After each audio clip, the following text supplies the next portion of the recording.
More of your taxpayer dollars are going to be going into school security if the Cape Coral charter school system has its way.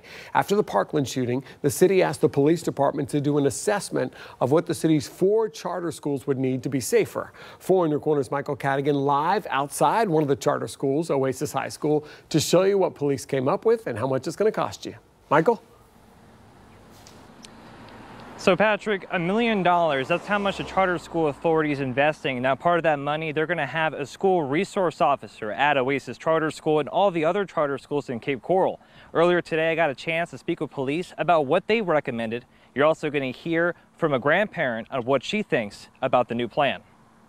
Right now, this fencing, these shrubs, and these walls are the only physical barriers between your students and an intruder at Cape Charter Schools. But the $1 million plan would change that. As cars were lining up for pickup this afternoon, I asked a grandparent for her thoughts on that big spending plan. I think it's money well spent for the safety of the children. With images of the Parkland shooting still in her mind, she longs for the day when kids' biggest concerns were about pop quizzes. They shouldn't have to worry about their safety when they're trying to learn. The plan calls for physical changes to the campuses. It's estimated to cost about $500,000 in change, and extra security from police and a private security guard would cost another $645,000 for an estimated total of $1.1 million.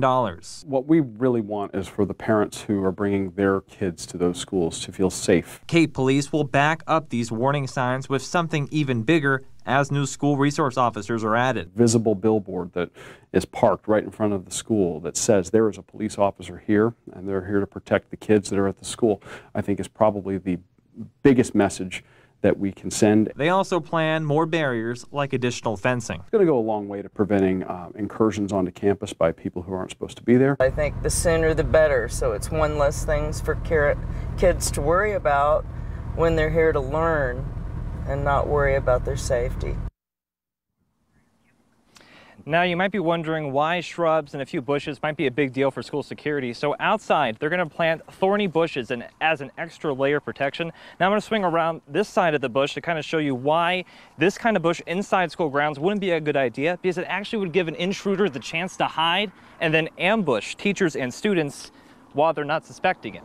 Reporting outside of Oasis Charter School, Michael Cadigan, Fox 4 in your corner. All right, thank you, Michael. We appreciate that report.